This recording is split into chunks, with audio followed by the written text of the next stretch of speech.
In this video, you will see how to build this amazing image search application using Unsplash API.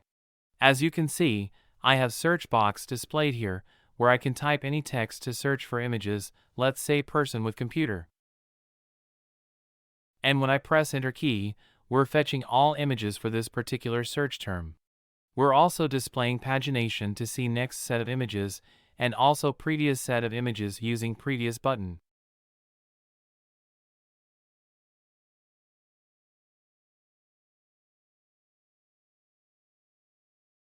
I'm also displaying buttons to quickly search for images, so user don't have to type in the text box. So when I click on birds, we see all the images of birds with the pagination. Similarly, I can search for cats, shoes, and also nature images.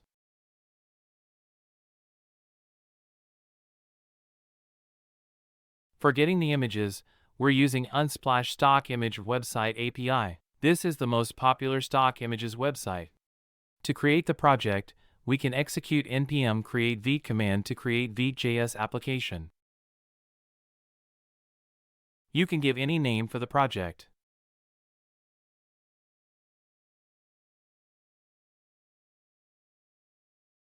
Select React as framework, and then JavaScript for variant. Now I can open the created project in VS Code.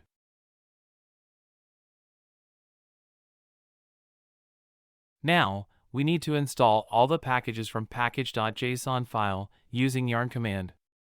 You can also use npm install command if you prefer that.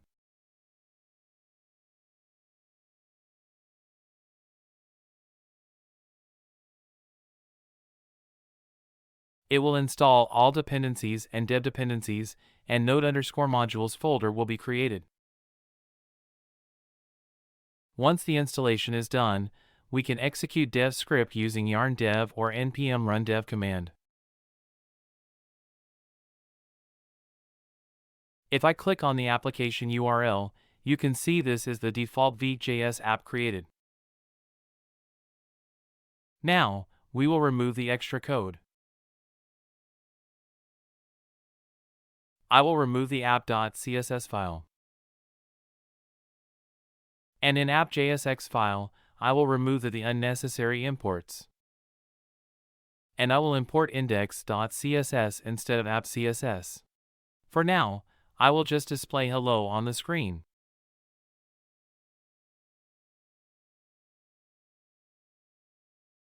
And in index.html, I will also change the title of the application, so instead of Vite plus React, I will display image search as the title. Let me also paste the final index.css file content, so we will not waste time in writing CSS code. So now you can see, hello text is displayed on the screen. We will also be using React Bootstrap framework for styling search input and buttons, so let's install this library. We also need to install the base Bootstrap library for the CSS classes.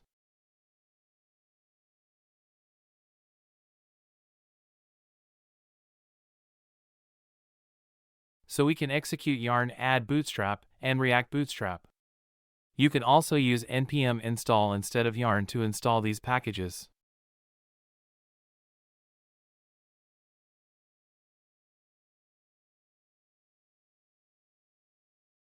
We can start the application again.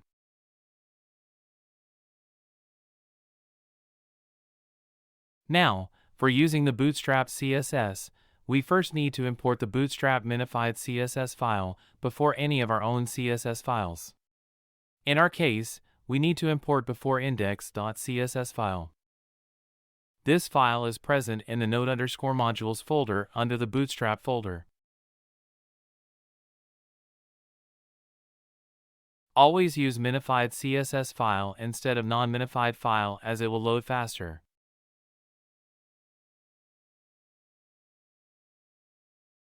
Now, let's write code to display the search box to search for the images.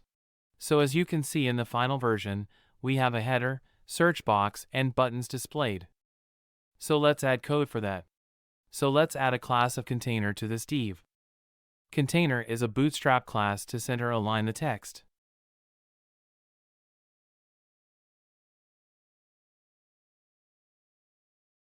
And now we will add h1 with class of title.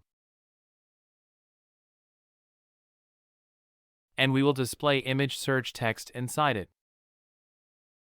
Now we will add a div with class of search section. And inside it, we will add search box to input the value. For that we will use React Bootstrap component so it will look better. Let's click on components, and we will search for forms.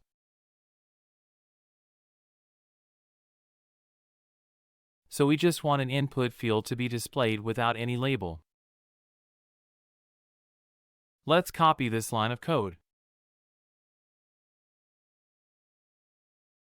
And we will import the form component from React Bootstrap. Here, instead of password, we will use type of search. And for the placeholder value, we will enter type something to search. We only have this input field to search without any submit button, so when we press enter key after entering data, we need to submit the data we entered. So to achieve that, we will wrap that input field in a form.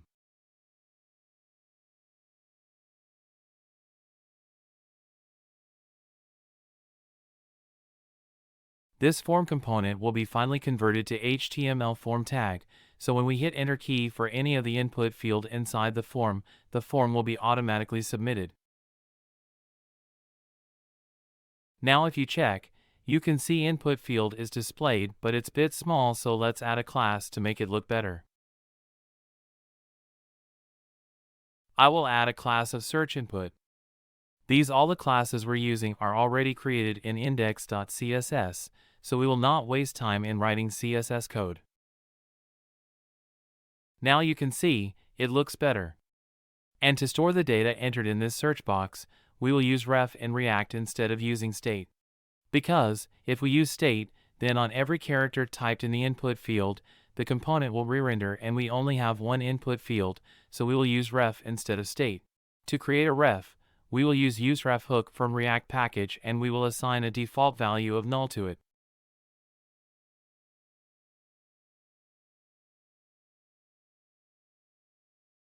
We will store this in search input variable.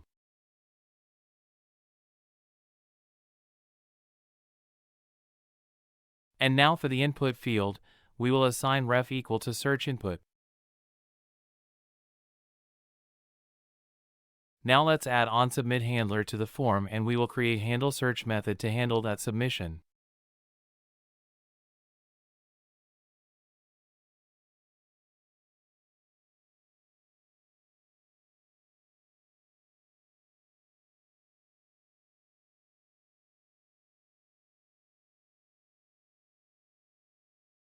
Every event handler will receive event as the parameter, which we can use if we want.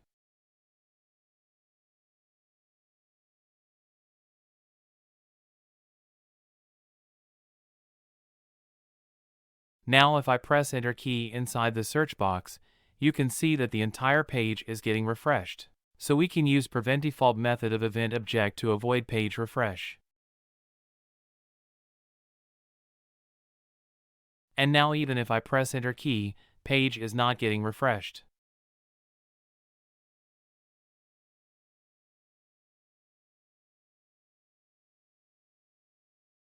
Now to print the value entered by the user, we can use the current property of the search input ref.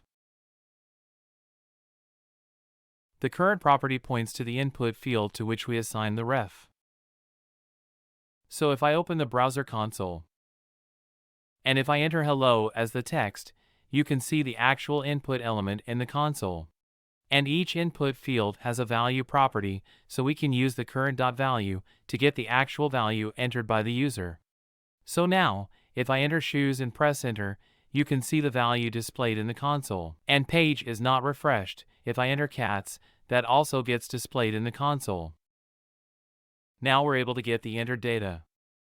Let's add some buttons to quickly search for images.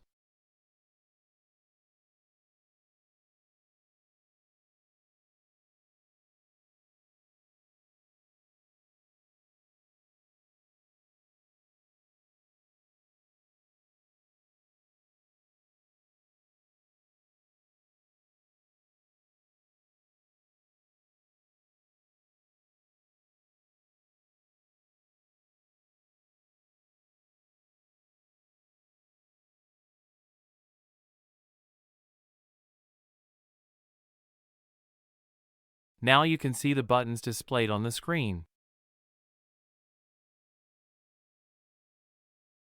Now, on click of these, I also need to change the value of the input field. So if you check the final application, you can see when I click on these buttons, images are displayed and the selected value is also displayed in the input field.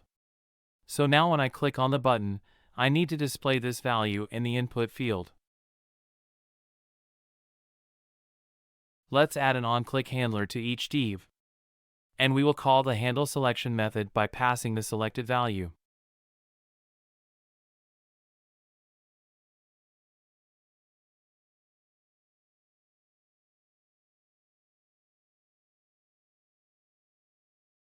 Now let's add handle selection method, which will accept the passed value in the selection parameter.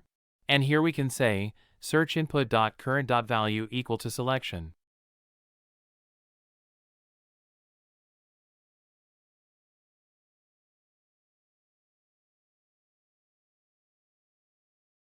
Now we will copy the same for other divs.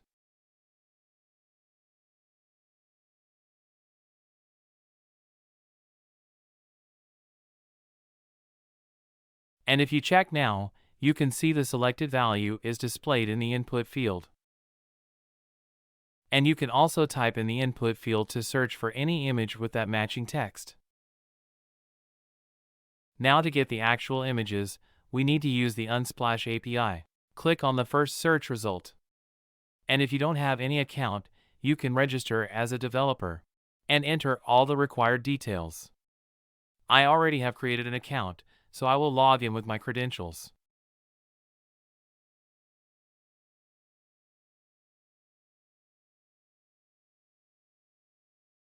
Once logged in, you can click on the hamburger menu and click on Developers/API link.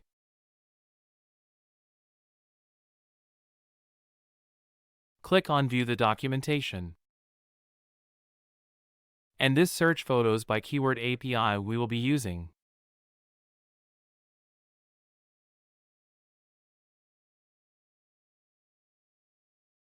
As you can see, this is the complete API URL, which also accepts page and query parameter.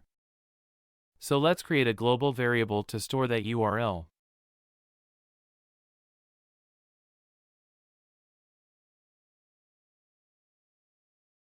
Now you can scroll down a bit. Click on your apps link under registering your application. Click on New Application button.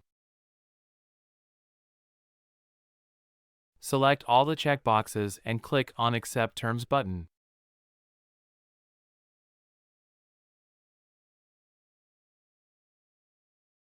Give some application name and description for your application and click on Create Application button.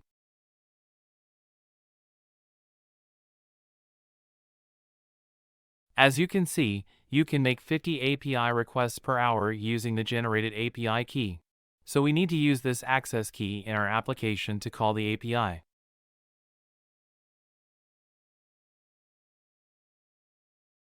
So let's copy the API key.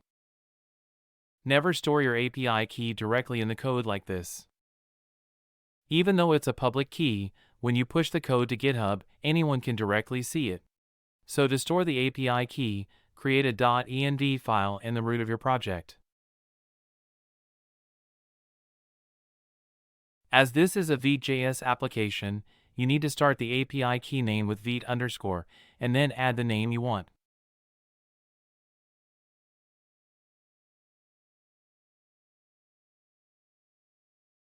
If you're using Create React App or Webpack, you need to use React_app_ at the start of the API key name.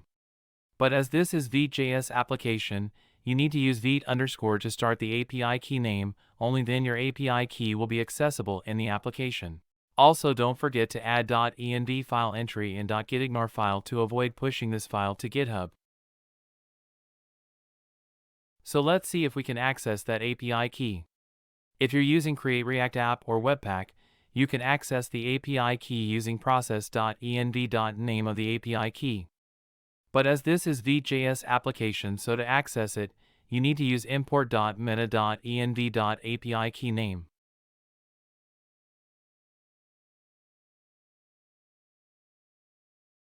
Let's give some name and see if it gets displayed in the console.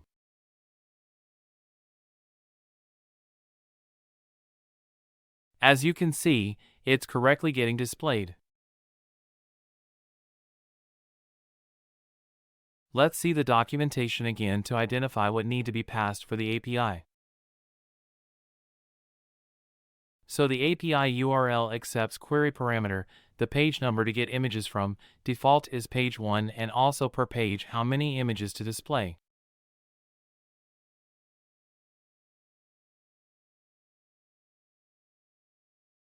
So we will add useEffect hook to call that API.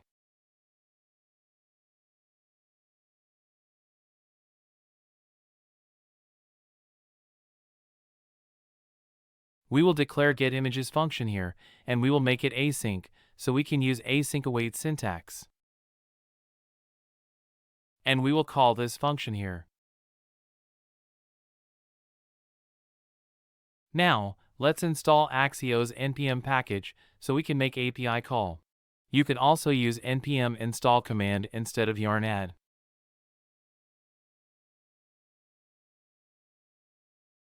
So we will use axios.get method to call the API. This is the API URL, so we will use template literal syntax to use this variable. Now to pass query parameters, we can add question mark symbol and the parameter name of query. For the value, we will use searchInput.current.value, which contains the user entered or selected value. And we will get images for page 1 only. So we will use page query parameter with value of 1. So after implementing pagination, we will use dynamic value for page. And we will also need to define how many images to load per page.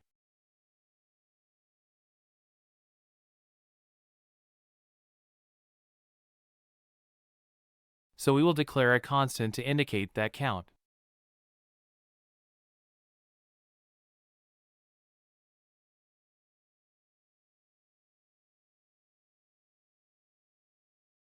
Axios always returns the actual data in data property, so we will destructure the data property. We also need to provide the API key using the client_ID query parameter. Without API key, the API will not work.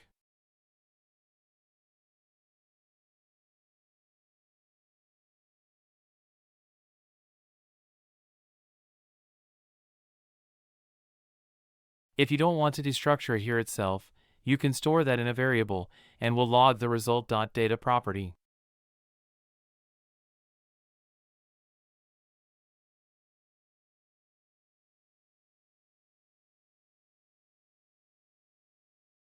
And also don't forget to add await keyword here, as Axios returns a promise.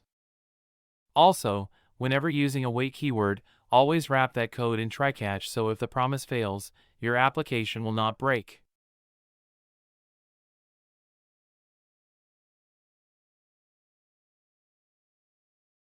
Now let's see what we get in the browser console as API response. You can see the API response is coming, but we have not provided any search term, so we're not getting anything in the result. Also, we don't want to get the data initially, but we want it only after we enter some search term or click on any of the buttons. So instead of this search input value, let's pass nature as the query parameter. As you can see, we're getting result with 20 images from the API.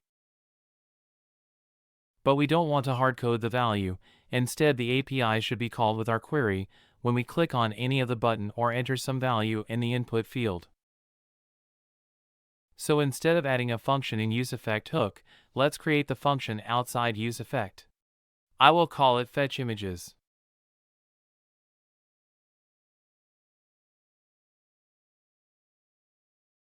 And I will move this code inside the fetchImages function.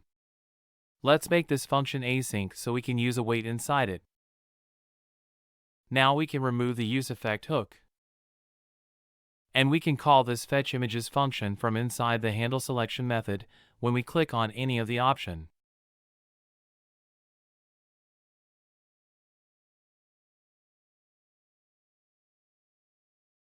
So when we click on any of the option displayed, we're taking out the search input value to search the images, which we're setting inside the handle selection method just before calling the function. Let's remove this console log. Now when I click on the nature option, we get the API result back. To see the actual API request, you can click on Network tab. You can see nature query is sent here. When clicked on birds option, API call is made with query of birds. But when we enter text of computer and press enter, no API call is made right now. Because in handle search method, we're not calling the fetch images function.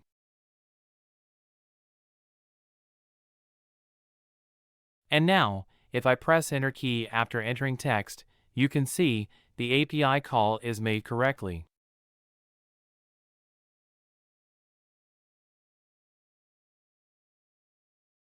Now let's display the images coming from the API on the screen.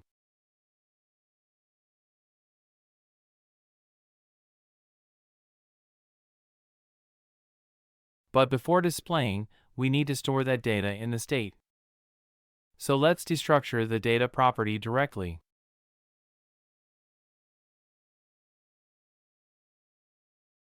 And we will declare a new state which will be an empty array initially.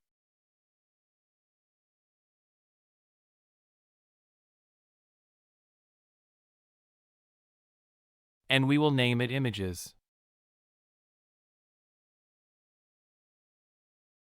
And we also need to store the total pages count in a state because we need that for implementing pagination.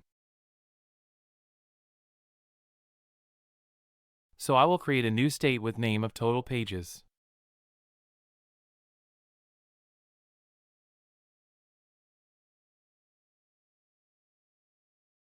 And it will have initial value of 0. Now we can set the image's state to the data coming from the API.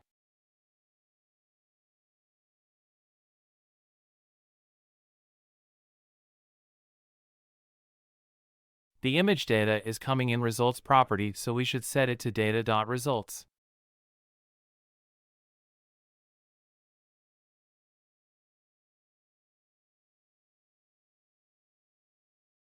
And for total pages, we can set data.total_pages.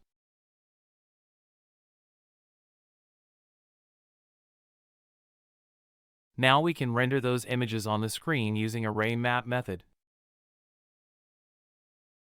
And for individual image, we can return an image tag.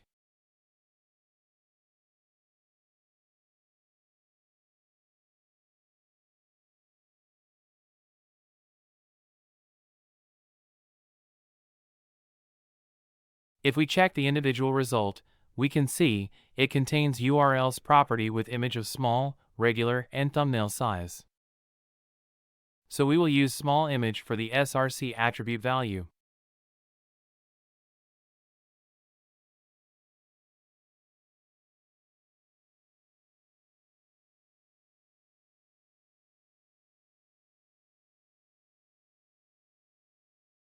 And we will use alt description for the alt attribute value.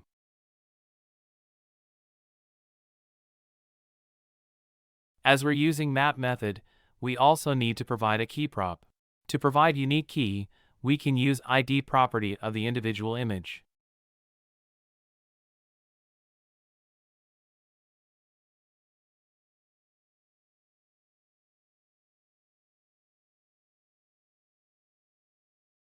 Let me also add class of image, so the image will look better.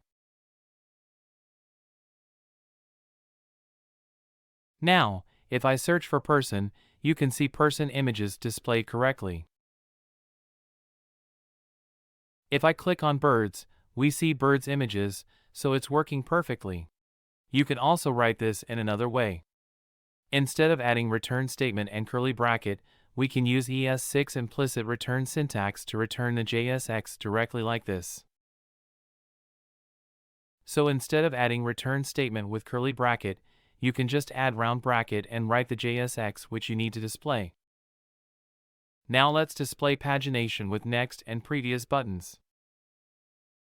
To display pagination, we need to get the current page, so instead of hardcoding the page value of 1, we can declare a state which we will update when clicked on next or previous buttons. Now instead of 1, we will use value of page state variable.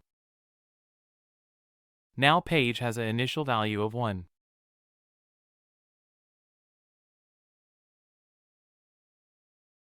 And here, we will display the previous button only if it's not the page one.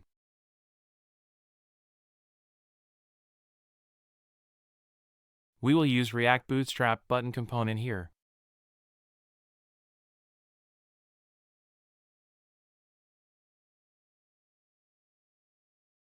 Let's add next button also.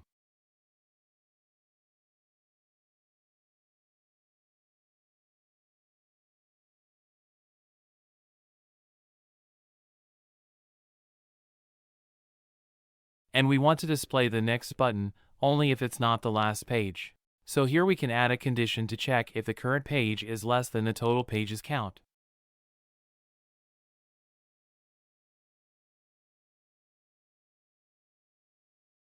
And we're already storing the total pages count as you can see here.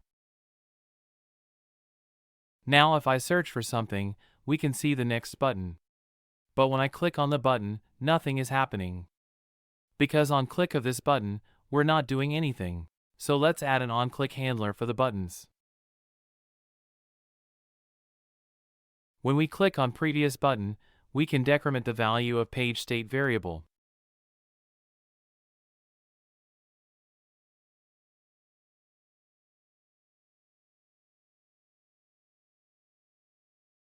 And on click on next button, we will increment it by 1.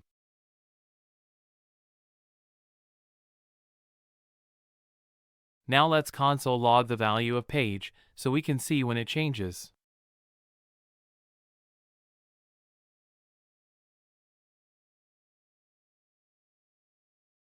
When I click on next button, you can see the page value is getting increment. And if I click on previous button, the value is decrement. And for the first page we're not showing the previous button, which is as expected. As you can see, page value is changing but the next set of images are not loading, we're still seeing the same images. So we need to call the API again when the page value changes. So let's add a useEffect hook to be executed when the page value changes, and inside it, we will call the fetchImages function.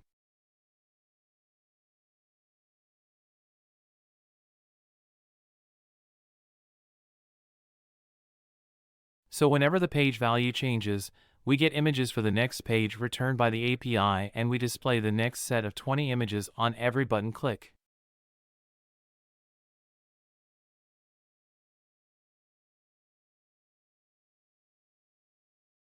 Let's search for computer, and when we click on next button, you can see that we get next set of images loaded on the screen.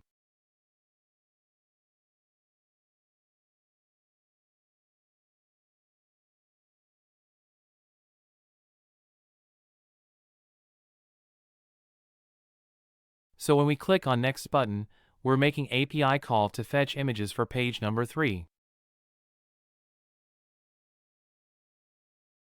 When we click again, we get images for page 4.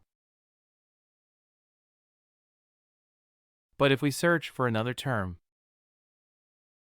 there is an issue now, we're still seeing the previous page button. So when we search for new term, we should load images starting from page 1. So as you can see, we click on shoes and the page value is still 4. So inside handle search method we can reset page value back to 1. We will do the same when we click on any of the birds or cats option. As you can see, we have repeated code here, so let's create another function so we can avoid repetition.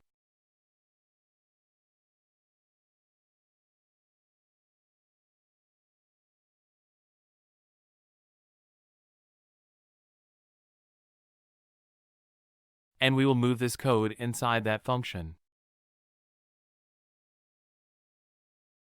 And here we will call that handle search method.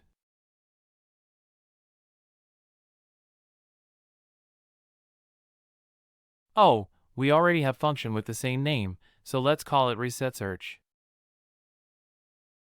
So anytime we enter search term or select any option, we reset the page value and refetch the new images. Let me change the order here, so we will set the page to 1 first and then fetch the images. Now let's verify the changes. So when I click on birds, we get the images, and if I click on next button, we correctly set the page value of 2. And again clicking on next makes it 3. Now, if I click on shoes, you can see we don't have a previous button now and the page is correctly reset to 1. And if I click next again, you can see page is 2 now. If I search for person with laptop,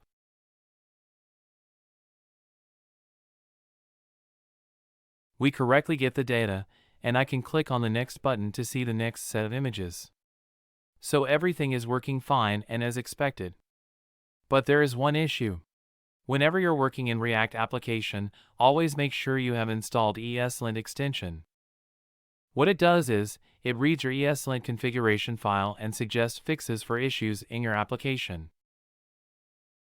So based on some predefined recommended rules, you will get suggestions to fix issues that are not easy to identify. So now you can see there is an underline indicating the missing dependency of fetchImages function. The warning is coming because every function defined inside the component will be recreated on every re-render of the component, so its reference changes, and when we use any outside variable in useEffect, we need to add it to dependencies array. So to fix this, you can click on Quick Fix link and select Update the Dependencies option. Now you can see fetchImages dependency is added. But now we're getting warning because, as I said, fetchImages will be recreated on every re-render of the component, so the useEffect hook dependency will change and it will call fetchImages function again and again, so you will face infinite loop issue. So to fix this, we need to wrap the fetchImages function inside useCallback hook.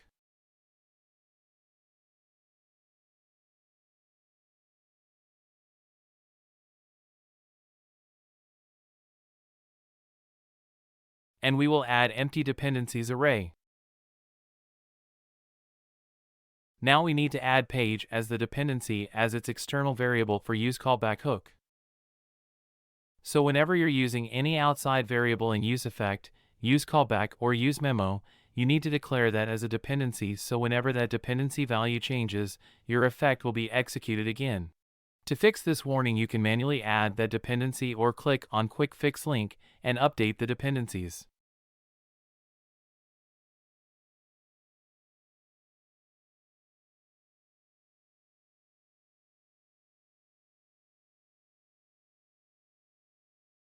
Now we're getting error, cannot access fetchImages before initialization. Error is coming on line 16, which is the useEffect hook. We're getting error because we're defining the fetchImages function after, but we're using it in useEffect hook before defining the function. When we assign a function to a variable, it's known as function expression syntax, and such functions cannot be called before their definition. So to fix the error, we can move the fetchImages function above the useEffect hook. Now we're defining the function before, and then we're calling it afterward. If I refresh the page now, you can see there is no error. And if I search for laptop, you can see images are correctly getting displayed, and pagination is also working. We can also change the number of images per page, and only those many images will be returned by the API. As you can see, we're only seeing 18 images per page.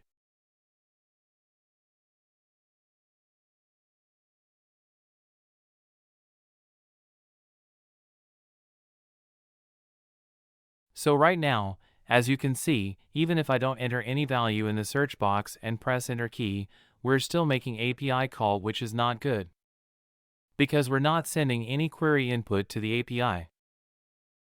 So before making API call, we can check if we have some value for the search input field.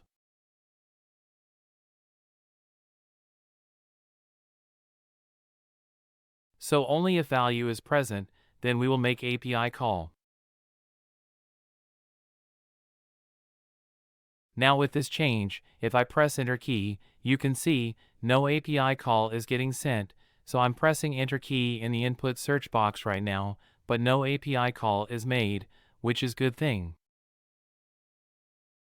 Now, the next thing is, we have this fetch images function which gets called every time the value of the page dependency changes. So this code gets executed whenever the page value changes. So we don't need the extra page dependency in the useEffect call below.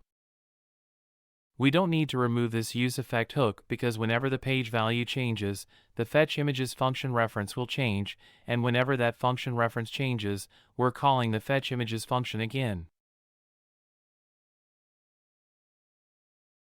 So with this change, if I click on nature, you can see the nature images are getting displayed. And if I search for books, we see the list of books related images.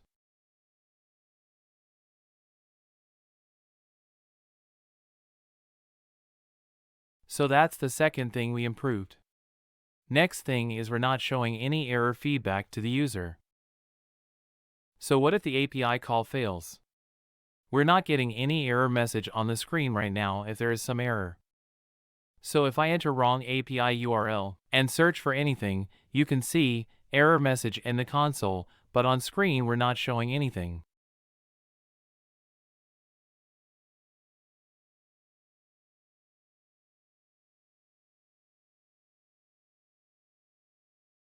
So let's declare a state to store the error message.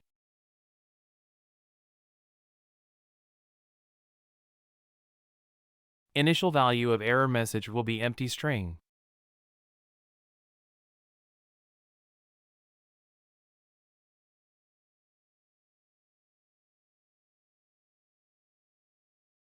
Now here, we can set a specific error message.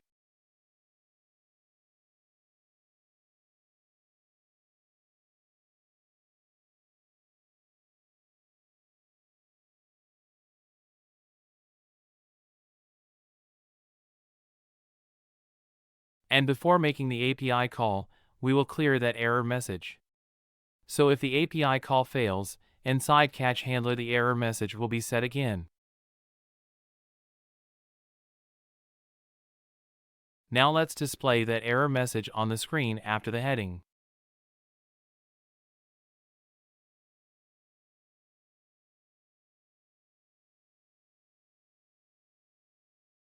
And we will add class of error message so it will be displayed correctly. So if I refresh the page and click on birds, you can see the error fetching message displayed correctly. And if I fix the wrong API URL, you can see we're correctly getting the data.